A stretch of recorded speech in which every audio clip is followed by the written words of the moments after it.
The conversations in studio today, very informative, very engaging. One of them is about cervical cancer and HPV vaccine. Now, if you remember sometime last year, the government actually said they were going to roll out the HPV vaccine, but that seems not to have happened yet since they had said this will be done in May of this year. We'll get into it and also the importance of this in as far as curtailing the numbers of those living with cervical cancer is concerned. I'm already joined by three panelists in studio to have that discussion, and later on we'll also delve into something that marks today. Today is the World Safety Food Day. It's actually the first of its kind worldwide, and we'll be telling you why it's important to actually mark this day, and I'll also have a panel helping us understand that more. But for now, let's start off with the conversation on cervical cancer. To help us walk this talk is Dr. Jane Wakahe. She is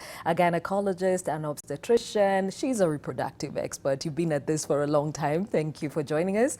Rehab Naserian Kisopia, who is a patient. She had HPV, yes, but thankfully her indulgence with Daktari here, that was able to be actually turned around. She actually does not have cervical cancer, and she'll tell us her story. And of course, we have Mary Mudave, who is a palliative nurse. Thank you, ladies, for joining me. Now, Daktari, let's start with you. When we hear about cervical cancer, the question is, what exactly is going on in the cervix for it to be cancerous? The cervix gets infected with something called human papillomavirus, which is what we're calling HPV. Which is HPV. Mm-hmm. Now, there are about 100 of those, but 15 of them are known to be high risk to causing cancer of the cervix. Mm-hmm. So they will invade an area of the cervix called the transformational zone. Mm-hmm. And if there is persistent invasion or with human papillomavirus, mm-hmm, then the cells will start to change towards cancer. Fortunately, they take a long time, mm-hmm, and there are ways of checking that are they changing towards cancer or not. Yeah. So it gives us about 10 to 20 years to actually check that if somebody is infected with HPV, mm-hmm, they don't have to necessarily get cancer. So if we have 10 to 20 years, yes, it explains why there is the importance of doing your regular pap smear? Yes. Uh-huh. Yes. So when you do this test, what exactly would the doctor be looking out for? When we do a pap smear, the doctor will tell you some results. Mm-hmm. Now, the results can tell you that you're absolutely normal, which is good, until you come next year. Mm-hmm. They'll also tell you that there's some changes, very, very mild changes called ASCOs. And they will try to treat and tell you, check again in about a year or 6 months. Mm-hmm. They may tell you there is something called low grade. Now we are progressing from the normal towards cancer. Mm-hmm. They may tell you there is something called low grade. And when it is low grade lesion, then again we treat and watch, especially if somebody is young, because many young people are able to beat the virus, mm-hmm, and actually get rid of it. So that one will also just treat and watch. But there is another set that will say it's either high grade. Mm-hmm. Now, if the pap smear says high grade or says cancer, mm-hmm, then we have to deal with it. Okay, yes, and we'll delve deeper into the HPV because I think it's the primary cause, yes, for cancer at, yes, this point. And just in case you're just joining us, the importance of having this conversation is, first of all, every day in Kenya, at least 8 women die, yes, from cervical cancer. Now, as of December last year, which is 2018, 5,250 women were newly diagnosed with cervical cancer. Yes. Out of those, 3,286 actually succumbed to cervical cancer. As Daktari is saying, this is something that can actually be curtailed, and we'll delve deeper into that. Now, let me bring in Naserian. Naserian, you went to Daktari and you were told that you had the HPV and it was leading to cancer. Give us your journey. What took you to the doctor to start with? Ni nini uliona?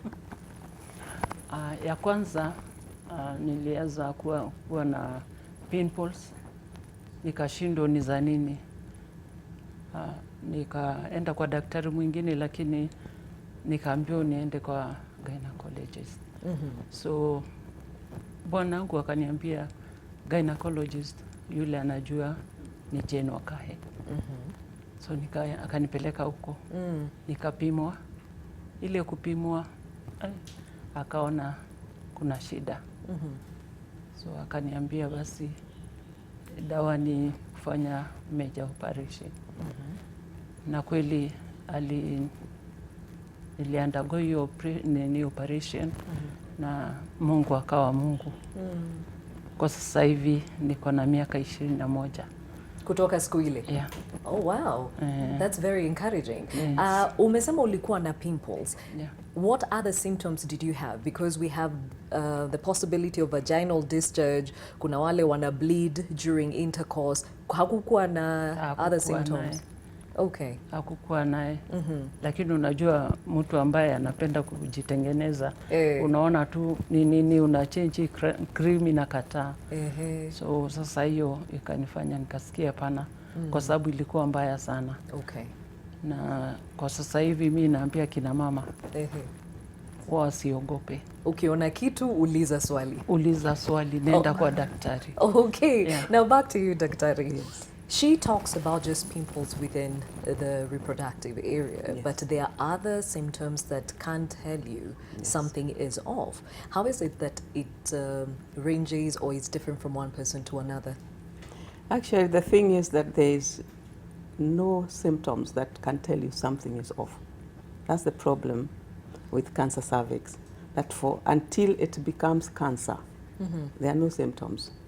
At all? At all. Okay. Even that bleeding after sex comes when there is already a lesion. There is already a problem. So for those 10 years that we are progressing with it, there are no symptoms. That's the problem. There's not even a discharge. And hence why we want women to be checked, because you will land into what is called early cancer. Like she actually had cancer, not just HPV. Oh. She had cancer of the cervix. You will land there with nothing. By the time the symptoms appear, it is actually late. So she only had pimples around her vaginal area? No, but my face. your face? Yeah. Not even the reproductive No, area? no. Yes. Okay, this is interesting. Yes. So the symptoms manifest differently for different people? That wasn't even a symptom of anything to do with the cervix. We thank God that she managed to appear. Yes. There are some things that cause pimples on the face that have to do with ovaries. Okay. So when the other doctor sent her to me, they were wanting me maybe to check that there is no polycystic ovaries. That's another thing that causes pimples on the face. Yes. So I think that's what they were after me checking. But in the routine, we did a pap smear. And hiyo ilikuwa pap smear yako ya kwanza? Yeah. And how old were you?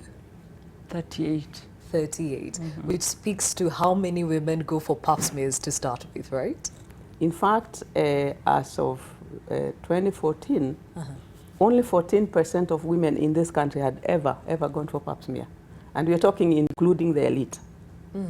And if you took 3 years from that time, then only within the last 3 years, only 3.6% had gone for pap smear.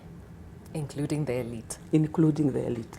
Interesting, interesting. Now, Mary, let's really lean into this conversation. You have taken care of people who've had full-blown cervical cancer.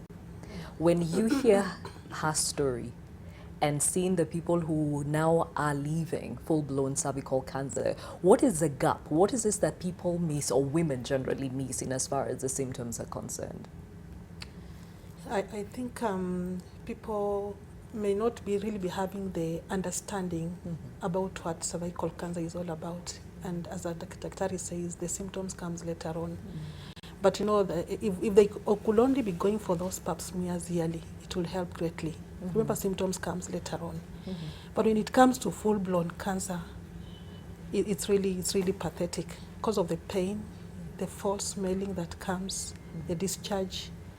I mean, it's just the patient just even feels just emotionally drained, because you really lose your stigma as a person. You feel like you don't want to meet people because of especially the smell that comes with it. It's really bad. And it calls for a doctor, and also the pain, and it calls for a doctor whom you can, every time you're calling, what do? We have to keep on changing the medication, the painkillers. having some maybe pessaries to insert it so that you can reduce that kind of a smell, and just working with the patient as a person. And of course also the family, because they also get affected at the end of it all. It's just a whole smell that affects everybody around them. And the smell is really something of a big concern. Yeah. So I just wish people could not reach to that level. Yeah, and that would. Okay, for you, Nasirian, Yeah. after you underwent the surgery, how long after were you clear of the cancer? I can't even remember because I didn't go back. So after the Yes. surgery, you were done? Yeah, Okay. yeah. All right, Daktari, Yes. tell me what exactly happened with her, because it sounds like for her it was a walk in the park. Eh? What exactly happened with her? We discovered that she had early cancer of the cervix and took her for a very major operation called Vatimes operation, which removes basically all the reproductive system of the woman and follows the direction where the cancer would have spread by lymph. So we did that. It's a very, very major operation. And what's the difference between that and a hysterectomy? Oh, very big. Ah. The hysterectomy removes just the uterus, Aha.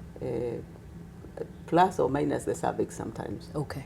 This one removes the uterus, removes the ovaries, goes down into the vagina and cuts a bit of it, Wow. and goes into the sides of the pelvis and removes any nodes that could have carried cancer to that direction. So it's a most major, in fact, it's the most major gynecological operation that we do. Fortunately for her, when we did that big operation, it was found that the cancer was actually containerized within that area. So she didn't need any further treatment. Yes.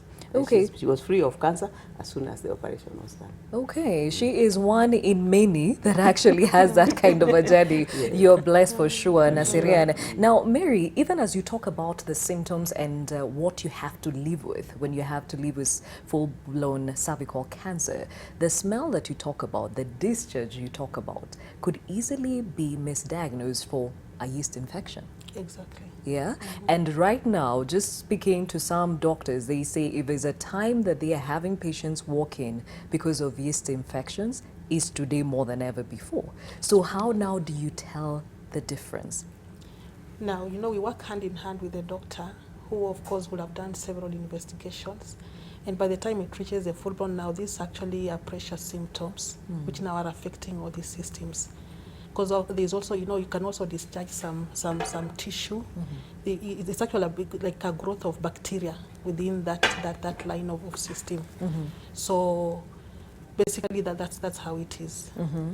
But for the yeast infection, if I come to you as a nurse, how will you tell the difference between a yeast infection and symptoms of cervical cancer? I'll always refer you to a gynecologist.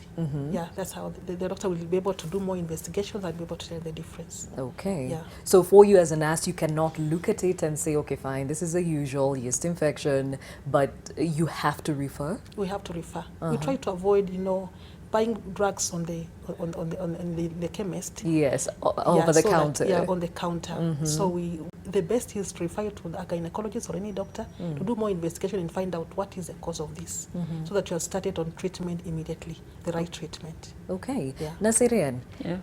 kabla upate the cancer, uliwahi kuwa na shida yoyote ya uzazi? Hapana. Watoto ulikuwa na wangapi by then? Watatu. Na ukuwahi kuwa na shida yoyote? Hapana. Okay. Now, the reason why I'm asking her that is because we know that HPV is sexually transmitted. Yes. So that means anyone who is sexually active is actually prone Yes. to getting it. Yes. How come some women are more prone to than others? Actually, every woman is prone to getting HPV if they happen to be there. And any person who's ever been sexually active or whose genitalia have touched each other, and this I'm talking even same-sex genitalia, then they are prone to getting human papillomavirus. Now, of the people that catch human papillomavirus, 80% of them, especially the youth, deal with it. I mean, the body deals with it. The way you get a flu and you clear it. So it's only a small minority, like 20%, who it persists.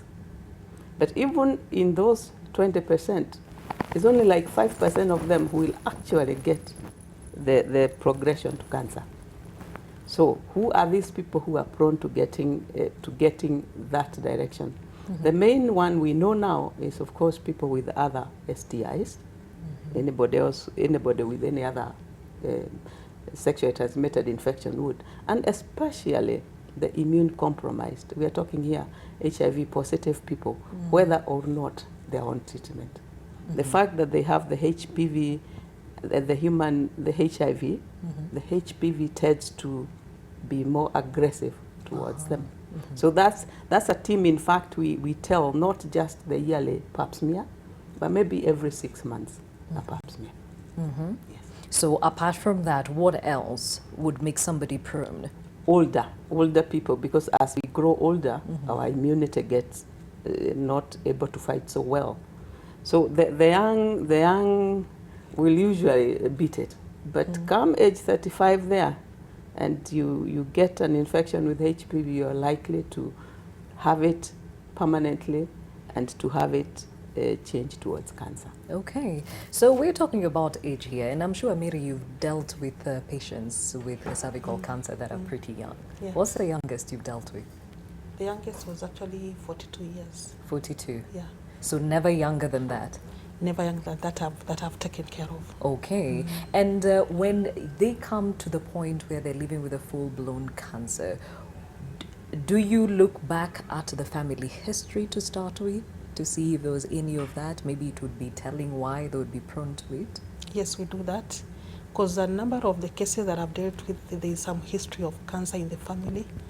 Not necessarily cervical, but of course cervical is of more, but there's also some history of cancer in the family. Yeah, so by the time they reach on that palliative care actually at home, it's because of cost implications. Yes.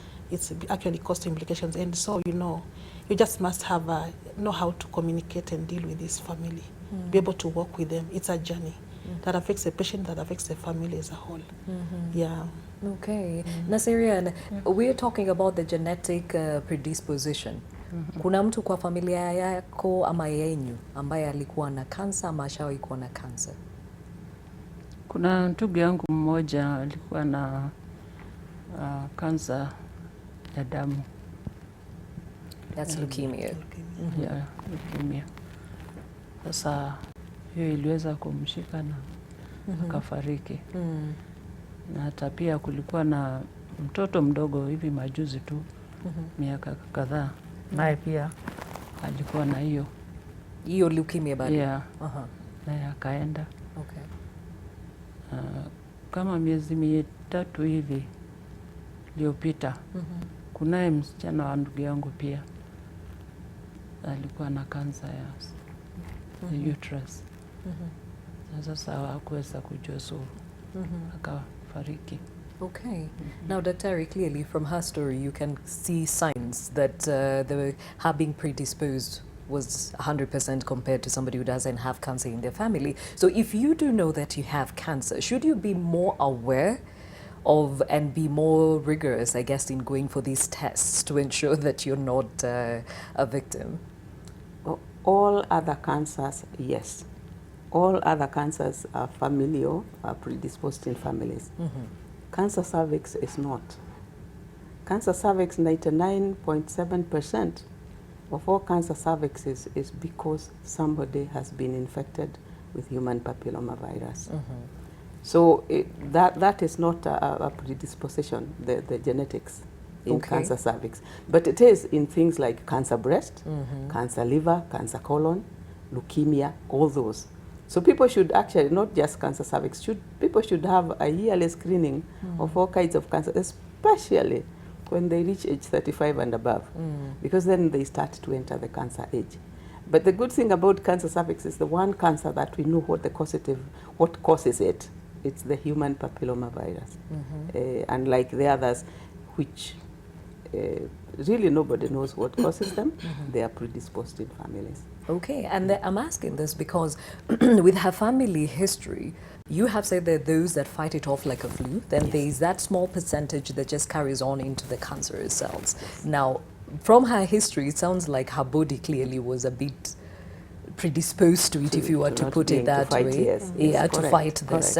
correct. Now, as we're still talking about this, it's sexually transmitted. That means it takes two to tango. The man has brought something to the lady, and the lady is either going to fight it or is going to build up to be a cancerous, to be cancerous cells. Yes. Question is, do men also fall prone, are they prone to cancer because of a HPV? They carry the HPV, very, very, very rare, where statistics are almost impossible to talk about. Yes. They may get penile cancer, but that is not even really proven that is the HPV, but otherwise they carry. Okay. Yeah. But the chances are very low. Yes. Okay, so what is this about our reproductive organs? Theirs and ours that makes ours harbor the cancerous cells and not them? There's an area in the woman's cervix.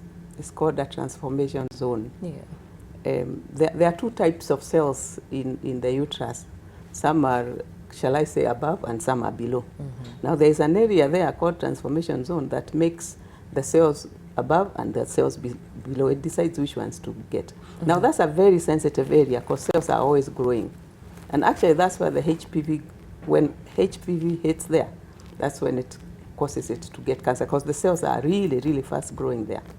So that's why it is so prone there.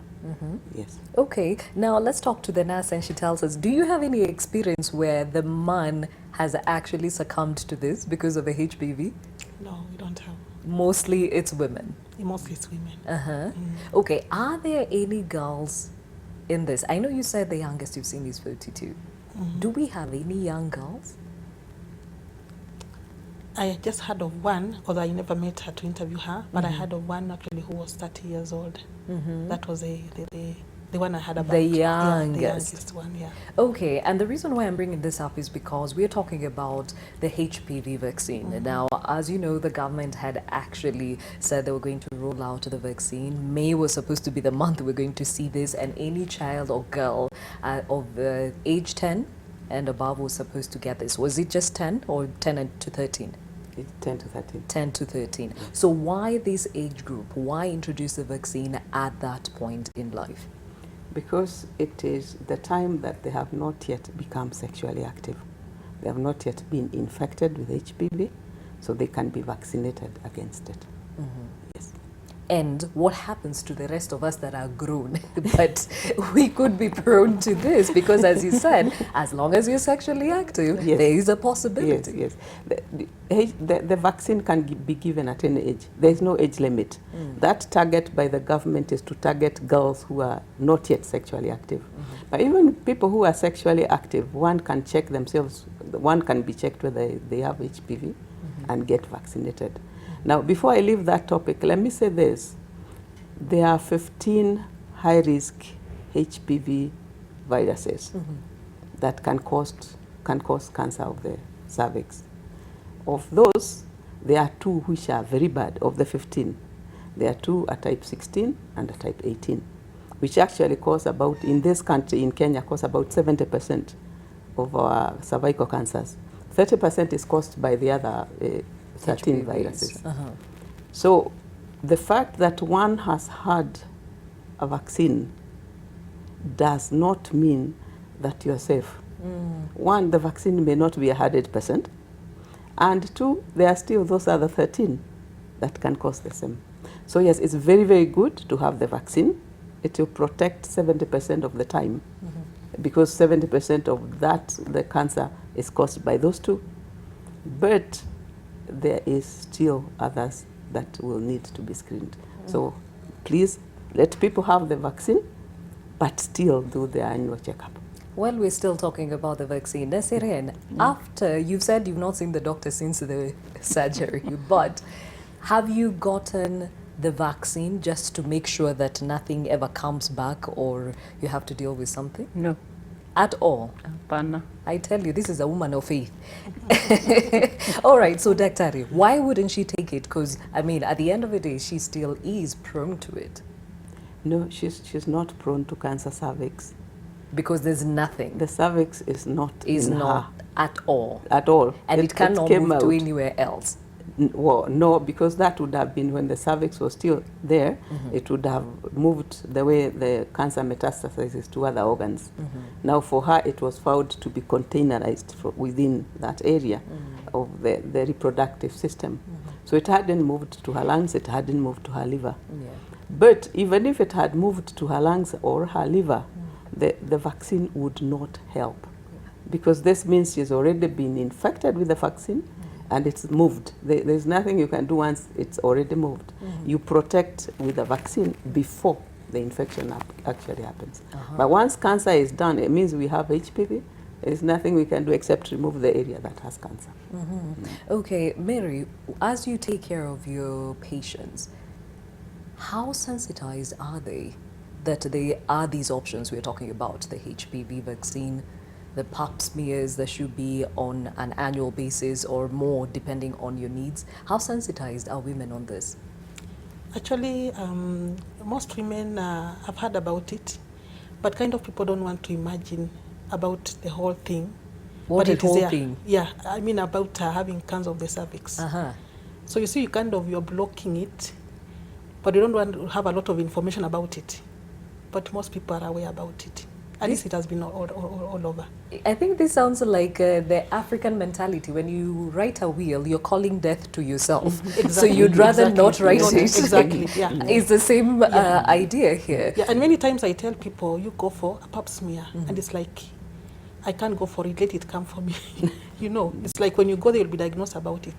But you see, there is early treatment. You can prevent it. Yes. Yeah, so there's that kind of fear that anytime you hear about cancer, it is death. That is not true. Yeah, it's not true. Okay, Naserian, I know apart from being afraid of the cancer and the death for some that it comes with, there's also some cultural barriers, you know, traditional. Mama anafikiria tena kwenye daktari aoneshe uchi wake ndio apate testing. How is it with maybe where you come from and as far as going to the doctor for this help is concerned? Enyewe kusema ukweli wanaogopa kwa sababu tayari wameshajua kansa sio mzuri. Ukishapata kansa ni kifo. So wanaogopa. Na ile ya kuonesha uchi mwanaume ama daktari yeyote. Hiyo kwanza ni ngumu sana. Wanasemaje? Usho. Hiyo ni ngumu. Wanaona hiyo ni aibu. Sababu saa zingine daktari ni mwanaume. Anaona hiyo kazi ni ngumu sana kwenda kumtolea. Na kuna wakati ambapo mama anataka kwenda lakini mwanaume akifikiria yale ataenda kupitia kuonyesha uchi na any other things anamwambia afadhali kae. Atamwambia hapana. Wacha nenda upewe dawa. Na utapona. Kwa hivyo kuna wengi ambao wamekufa na cervical cancer. Wengi. Just because they never got the help they needed. Okay. Kutopia waelewa. How much of this is a reality, daktari? It is real. That women will just not be screened. Many, can you imagine, for two reasons? One, well, many know. Many now know. So we will not... Okay, let's say a few still do not know. But for those who know, they think that it's better to have the cancer already there than to go and look for it. I don't know how you look for it. That makes sense. And also others don't want to just be seen. And the biggest problem is that, you see, one is well. So why am I going to hospital? And that's what we really trying, or what is the burden in my heart, that we have to let women know cancer, cervix is a different kind of cancer. It's not like the other cancers. The other cancers, usually, when you are found with cancer, you're found with cancer. It's cancer. Cancer cervix is such a progression that we can catch it long before. So I want to try to make women understand you need to be screened. Do not fear that it's going to be cancer. It may not be cancer. And if it is cancer, before signs show up, it is so early that we can actually deal with it. And you don't have to live with cancer. So we aim to we are starting an initiative called She Chooses to Live initiative that wants to make women really aware that cancer cervix is a reality. It is. Last year, as you say, it was diagnosed in newly more than 5,000 women in this country, newly diagnosed. Yeah. And at least 3,200 women died of it. And that is unacceptable in something that doesn't even really have to happen. So we are trying to make women aware. We are trying to make them get screened, because it is a good thing to be screened. This is not like other cancers. You may be screened for cancer liver, you're told you have cancer liver. It's cancer. Cervix, you are told it is progressing towards cancer, and you have actually time to deal with it before it becomes cancer. Or even if it's early cancer, it is dealt with before that time it becomes. In fact, she hasn't even told you about it all. The trouble with cancer cervix is this: it totally kills a woman's dignity. The cervix is near the bladder, the urinary bladder, and the cervix is near the rectum, the one that carries poo. Now, when cancer cervix is advanced, it has three things. One, it has I'll call it rotten meat from the cervix. The cancer itself is like breaking rotten meat. There is the smell of rotten meat. Then sometimes it goes to the bladder, makes rotten meat with urine. Wow. Then finally it goes to the rectum, or both. Makes urine, makes poo, and makes rotten meat, all coming through the birth canal of a woman. Talk to me about that woman. She's here. Let her tell us her experience. How far along was it, and what were you dealing with? Mi sikumbuki kweli vile zaidi mambo ilikuwa mpaka nikaenda kwa daktari. Sasa yeye ndiye aliweza kugundua hayo yote. Lakini kuna vitu ambazo apart from the rashes. Mi sikuona. Hapana.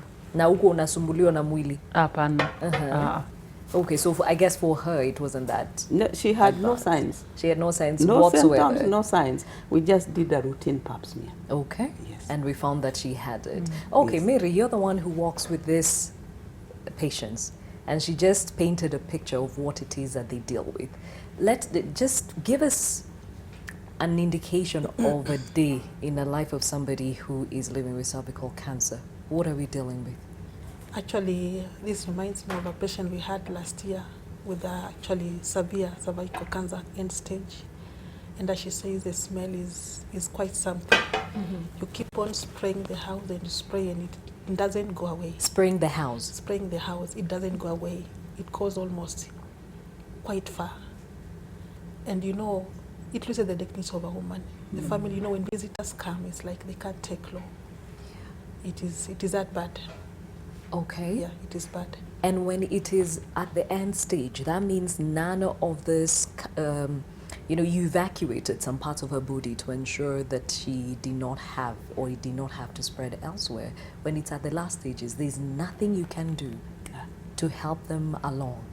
No, you can do irradiation to try to reduce the amount of cancer cells, the amount of cancer tissue, but there's not much you can do.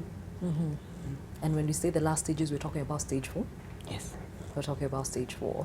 Okay, you've dealt with different kinds of patients. I can imagine maybe in the urban areas, they have it a bit easier. How about the lady in the mashinani, first, who does not know what she has? Secondly, she has all these symptoms and people just shun her. How does that look like? You know, people kind of sit to wait for her to die, because it seems like there's no hope, there's nothing else. You know, like as that spell comes, it's like, you know, she's already dead, we're just waiting. And you know, like in urban, you know, at least people are able to get hold of a doctor, something. You can call a doctor. And doctors have been very good, who understands. Because anytime even a patient or the family can even call me, sister, what do we do about this? Symptoms come up here and there. So you have to deal with each one that comes with symptoms. So that's how now we take care of that patient at that kind of a stage. Yeah. So at Mashinani places, I mean, it's, I just don't know, but it is bad. They just wait.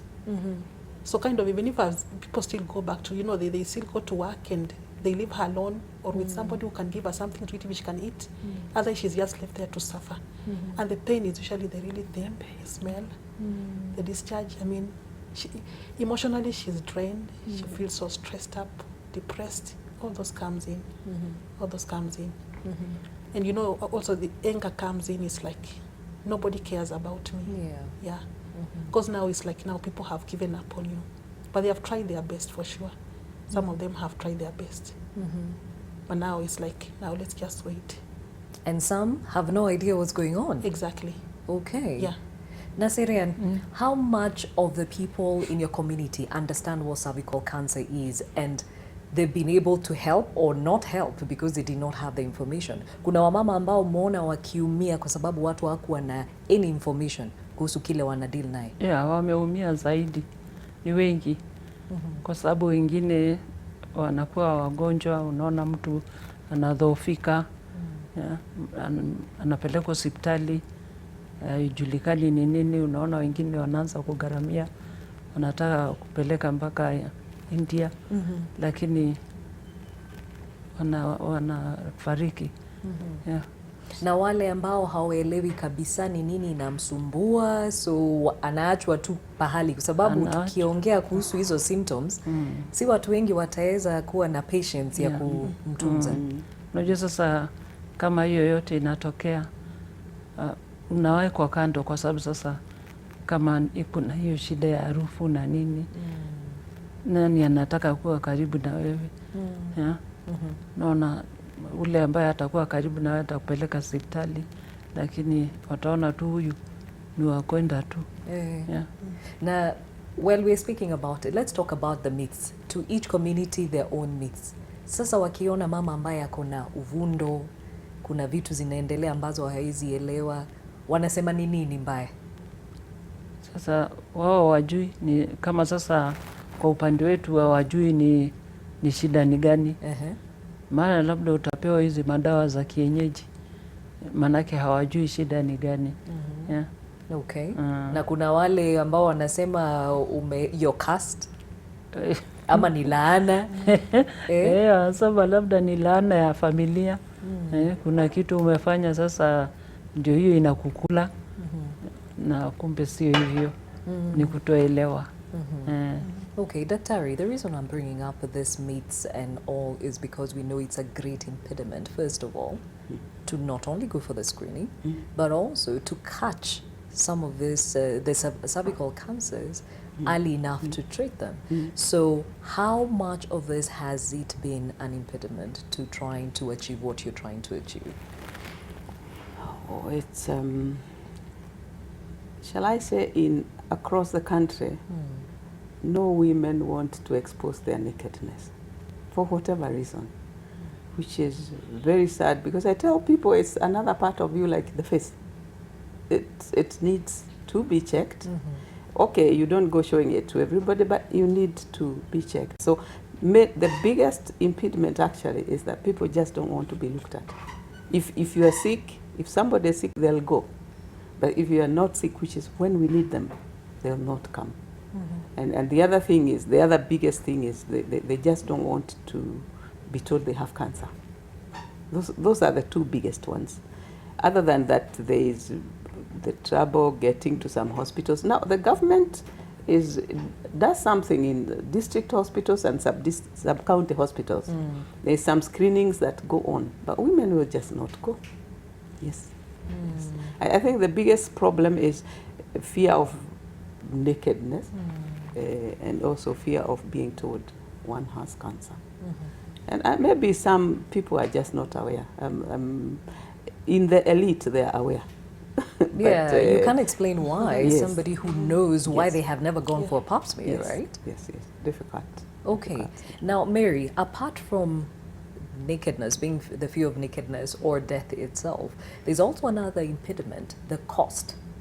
This HPV vaccine, we're saying go for it if you can, costs something, and not everyone can afford it. What is your experience with some of the patients or women that you've come across? There are those ones who can afford, they go for it, but majority actually don't because of the cost implications. You know, because you already have other costs to deal with. Yeah. Pay the doctor, buy drugs. These are painkillers are very expensive to deal with such a kind of pain. Some, you know, are bedridden, you can't move anymore, you need to be turned, you need to deal with the bed sores. So there are some other costs which comes with it. So you find that very few who are able to go for the vaccine go for it. But you know, the question is, why wait until you reach there? You know, Until you can you get prevent to that that to go point. for pap smear every 6 For months. example, like now when you have the patient, there is a family member who is a lady who can see what they're going through. When you tell them of the options that there are, from the pap smear, from the HPV vaccine, what will they say? What is the reaction to it? Do they take it up, or do they also say, mahitaji yangu vis-a-vis going for the HPV vaccine, I'd rather take care of my needs? A time will come when I'll go for that. That's what they tell you. You know, because you don't want to imagine, because every time you think you're told to go for a pap smear, you already have cancer. You know, you already know that you already have it, Yes. which is not the case. So I think they just need to think of, this is something that will help me, Yes. early diagnosis, and I can be able to work with it. Then waiting until it's actually at the, you know, fourth stage, then is when you can think about it. Yeah. Okay, maybe Daktari, at this point you can tell us what's the importance of the HPV vaccine and how does it help reverse the process? The HPV vaccine does not reverse any process. How does it help you? Like now, if you're vaccinating girls at a certain age, what does it help them in as far as making sure they do not fall prey to cervical cancer? Let me give an example of measles. You know, immunize children against measles. Yes. It's exactly the same. So that when measles virus comes, then the body is already immune to it. It's the same thing with the with HPV, human papillomavirus.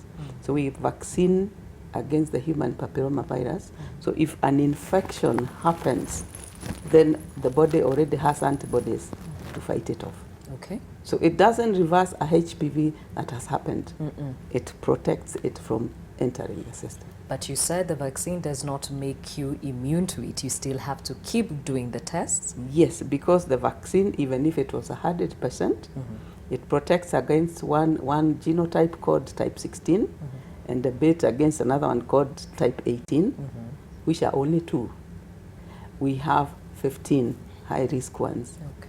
So even if it was to protect 100% against those 2, which are the commonest, we'd still need to screen, because then one can fall prey to the other 13 types. So how often for an adult should you get the HPV vaccine? Once, well, the first lot, it's given in 3 doses, that's it. Okay. So when I have it, maybe I had it 5 years ago. Yes. Should I revisit it again after a certain duration? It's a new age vaccine, so it is thought that it will last 7 years. Now we haven't done 7 years, so we have to still say whether it will protect beyond 7 years or not, or whether we need another lot 7 years later. But that is still something on the talking. Okay. All right, Naserian, vaccination, pap smear. There are many people who don't even understand that. But then again, the bigger impediment would be, do you even have a health facility near you for you to go for these things? Mashinani kuna kaaje na serikali ama county wanaweza saidiaje? Kwa sasa hivi wanasaidia. Wanasaidia kwa sababu ukienda hospitali utaweza kupimwa na iweze kutambulika ya kuwa una hiyo shida. Lakini sasa shida ni hiyo vile sasa iko hapo mashinani pale, unaenda ni mtu ambaye labda unamfahamu. Mtu anaona hapana. Wacha hata nigaramie niende mbali. Na sasa yule ana uwezo, unaona anaacha na anaendelea kiumia. Okay. For you as a nurse, Mary, what would you suggest be done in as far as accommodating the different myths, the different, impediments to getting the pap smear and the HPV vaccine if somebody is able to, because you cannot ignore the cultural influence in some of these decisions. What I think is that we need to have education to the community, whether in churches, in our chamas. Let people be told many and many times, as much as it has been sung, but we still need to keep on singing to them so that people can understand that this is not a curse. This is a disease process within the body system. So people need to be told as many times as possible for it to sink. I know culture is very tricky because there are some states who actually sticks on that. And so, but with time, it is actually coming out. People are coming to understand it. Okay, Daktari, I read somewhere saying you do not know about HPV is like saying you don't know that HIV causes AIDS. The HIV virus causes AIDS. So literally there is a need for sensitization in as far as the HPV virus is concerned. How can the health stakeholders come in to ensure that this message goes to all and sundry? First of all, in our country here, Kenya, the prevalence of HPV is actually very high. It's been found to be 38%, which is extremely high. Yeah. Some countries have about 4%. We have 38%. And then this thing is in Central, in East Africa and South Africa mainly, and Central America. That's where this burden of cancer cervix is. Not because that's the only place there is HPV, but that's the places where the screening is really not done. And the vaccine came recently, so we can't say that the other areas have done it because of vaccine. Now, the government is doing something. There is something called VIA, screening, all over the place. Even in public hospitals? In public hospitals. There is something called visual inspection with acetic acid, we call it VIA. And that can tell you that there is a problem here. And there is also another type called VILI. So there is screening. And what I'm appealing to women is please get screened. Get screened wherever it is, wherever it is. Don't feel shy. Even with those ones, though they may not be very, very accurate, they'll tell you there's a problem. And then you need further checkup. So the government is doing a lot about it. It's not that the government is silent. I think it's the woman that needs to be told, go. Taking charge. Yes, and that's why this initiative of ours is called She Chooses to Live. I choose to be screened and not to die of cancer of cervix. Yes. Okay, I have to ask Mary. We're saying we take charge and go for this cervical screening, yeah? But if I do not know the importance of it, I'll probably prioritize other things over this screening. So if reproductive health has been given the priority it has, a woman will always go to hospital for one thing or another. Whilst you're there, shouldn't the healthcare practitioners take it upon themselves to suggest, whilst you're here, can we check this? Yeah, actually, like now with HIV, that's what they are doing. Anytime you walk to a hospital, they have to check, they explain to you about HIV.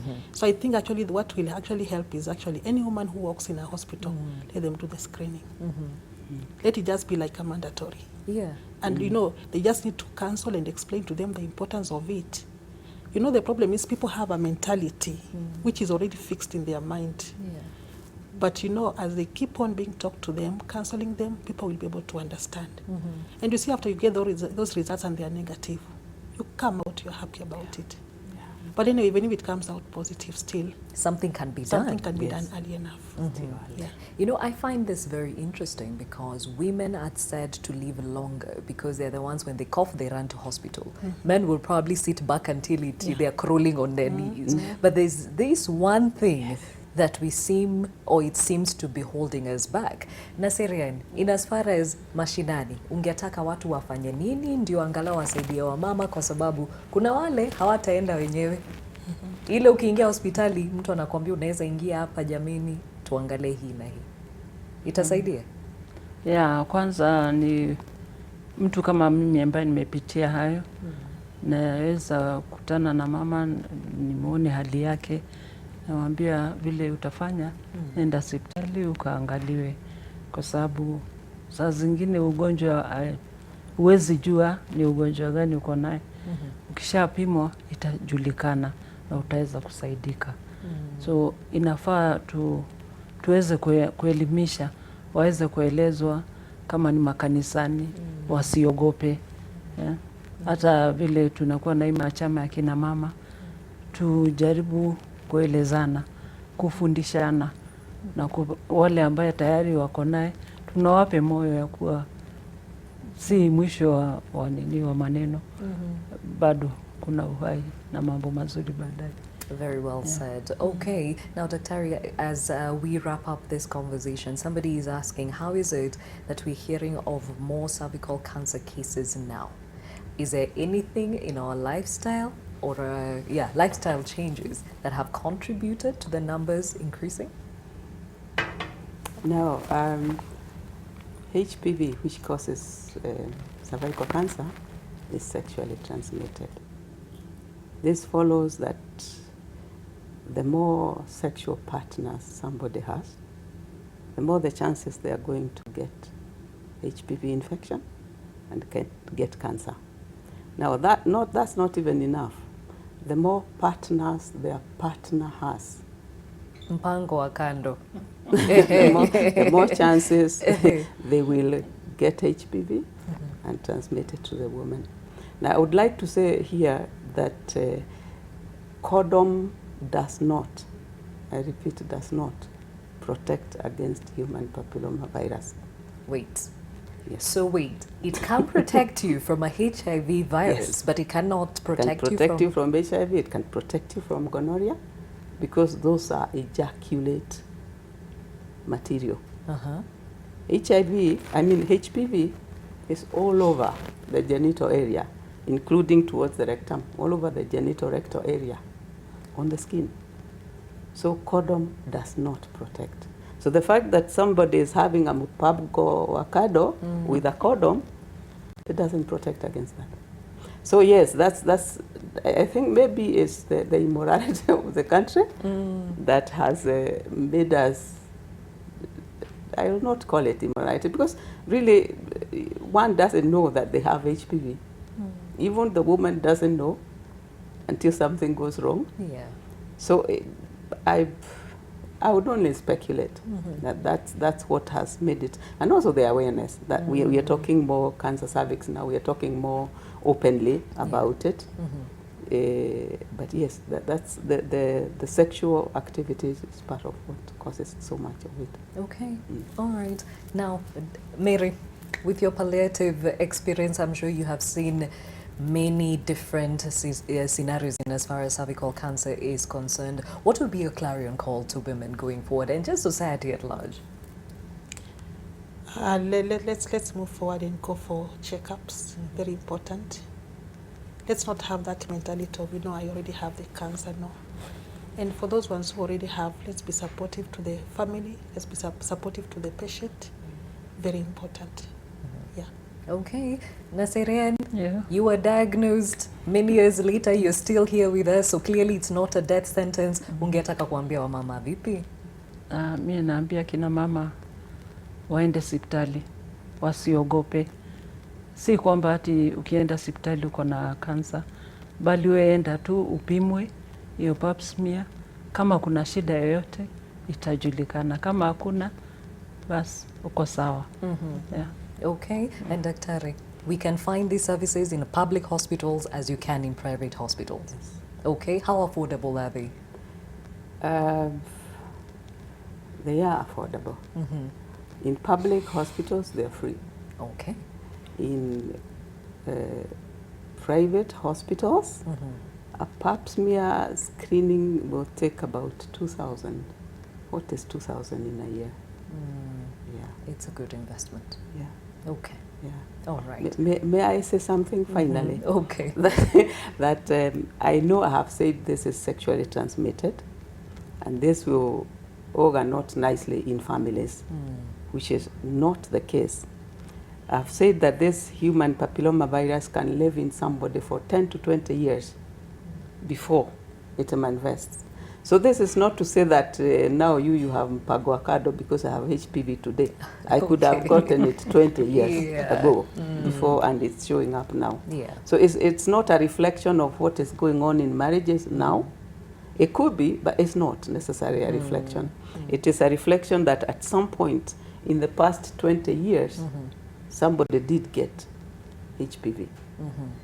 All right. Ladies, thank you so much for that conversation. Cervical cancer and the importance of the HPV vaccine, and you going for that pap smear. Remember, as of last year, December 2018, 5,250 women were newly diagnosed with cervical cancer, and over 3,000 of them actually succumbed to it. But as Dr. said, this is something that can be reversed, so it is unnecessary deaths if only we all took time to go for that pap smear, for that screening, and get the vaccine. And as far as for those who are concerned, is if it's possible for those that can afford that. Now, remember, the government actually put it out there. They were going to roll out this vaccination process for girls between 10 and 13. That hasn't happened yet. We shall keep finding out why and how, but definitely today we've learned the importance of the HPV vaccinations. We've been